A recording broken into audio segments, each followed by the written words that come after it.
વિદેશ મંત્રી એસ જયશંકર છે તેમણે અમેરિકાને કડક સંદેશ આપ્યો છે। અમેરિકી વિદેશ મંત્રી માર્કો રૂબિયો સાથે ફોન પર વાતચીત કરી છે। કોમર્શિયલ જહાજો પર હુમલાનો ભારતે હવે વિરોધ શરૂ કરી દીધો છે।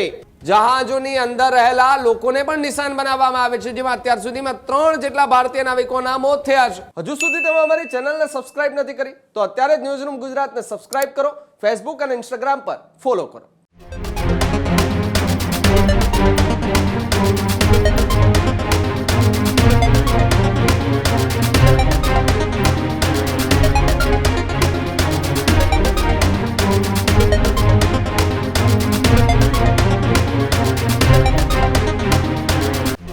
સમાચારોમાં આગળ વાત કરીએ તો સમાચાર મિડલ ઈસ્ટમાં ચાલી રહેલા યુદ્ધની વચ્ચે 3 જેટલા ભારતીય જહાજો પર જે હુમલો કરવામાં આવ્યો હતો, જેમાંથી 3 ભારતીયોના મોતના સમાચાર પણ ત્યારે મળ્યા હતા। જે આખી ઘટના બાદ હવે વિદેશ મંત્રી એસ જયશંકર છે તેમણે અમેરિકાને કડક સંદેશ આપ્યો છે। 3 ભારતીય નાવિકોના મોતથી આંતરરાષ્ટ્રીય તણાવ વધતો જોવા મળી રહ્યો છે।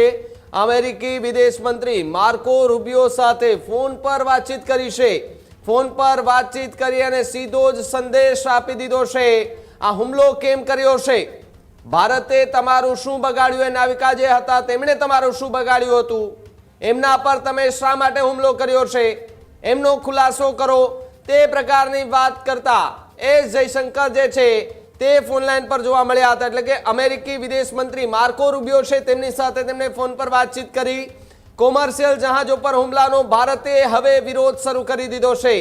ખાડી ક્ષેત્રની ઘટનાને લઈને ભારતનો સખત વલણ અપનાવવામાં આવી રહ્યું છે। જયશંકરે હુમલાને અયોગ્ય ગણાવ્યો છે, ત્યારે એક્સ પર પોસ્ટ કરી અને આખી માહિતી આપી છે। ઓમાન નજીક 3 જહાજો પર હુમલો થયો હતો। ભારતીય ક્રૂ મેમ્બર વાળા જહાજોને નિશાન બનાવવામાં આવ્યા હતા, તો બીજી તરફ 10 જૂને 3 ભારતીય નાવિકાઓના મોત થયા હતા। ઘટના બાદ ભારતે કડક વિરોધ નોંધાવ્યો, જ્યારે અમેરિકી દૂતાવાસને પણ તાત્કાલિક બોલાવી લેવામાં આવ્યા હતા। ભારતે સત્તાવાર રીતે વિરોધ દાખલ કર્યો છે અને કોમર્શિયલ શિપિંગ સુરક્ષાને લઈને ભારતની ચિંતા વધતી જોવા મળી રહી છે। તમે જુઓ કે ઈરાન અને ઇઝરાયલ વચ્ચે જે યુદ્ધ ચાલી રહ્યું છે, મિડલ ઈસ્ટની અંદર સ્થિતિ ખૂબ ખરાબ છે, ભયંકર છે। સ્ટ્રેટ ઓફ હોર્મુઝમાંથી જહાજ પસાર કરવા એટલે મોતના મોઢામાંથી નીકળવું તેવા દ્રશ્યો આપણે જોયા છે। જો કોઈ પણ ત્યાં અવળચંડાઈ કરે છે તો ઈરાન હુમલો કરે છે અથવા તો અમેરિકા એમની પાછળ પડી જાય છે। હાથ ધોઈને પાછળ પડેલા અમેરિકા હોય, ઈરાન હોય, ઇઝરાયલ હોય, કોઈ પણ દેશ હોય કે જે જહાજો પોતાના દેશ તરફ જતા હોય છે, એમનો કોઈ વાંક નથી હોતો, તેવા જહાજોને નિશાન કેમ બનાવાય છે? સવાલ અહીંયા એ છે કે માત્ર જહાજોને નિશાન નથી બનાવાતા, જહાજોની અંદર રહેલા લોકોને પણ નિશાન બનાવવામાં આવે છે, જેમાં અત્યાર સુધીમાં 3 જેટલા ભારતીય નાવિકોના મોત થયા છે। આ મોતના જવાબદાર કોણ, તેનો સવાલના જવાબો હવે અમેરિકા આપશે ખરા? અમેરિકાના વિદેશ મંત્રી જે છે તેમની સાથે ટેલિફોનિક વાતચીત કરી તો તે જવાબ આપશે કે અમે આ માટે હુમલો કર્યો હતો।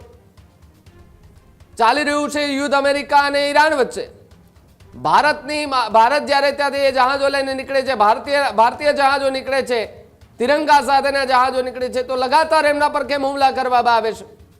આજે પણ એક વહેલી સવારે એક અહેવાલ સામે આવ્યો છે, જો કે એમની પુષ્ટિ હજુ સુધી નથી કરવામાં આવી, પરંતુ જો એ પુષ્ટિ થાય છે તો આજ દિન સુધી 4 જેટલા જહાજો જે છે તે આજ સુધી જહાજો જે છે તે અત્યારે 4 જહાજો પર હુમલો કરવામાં આવ્યો હોય તેવું પણ કહી શકાય છે। જો કે અત્યારે 3 જેટલા જહાજો જે છે તે કહી શકાય કે એમના પર એ હુમલો કરવામાં આવ્યો હતો।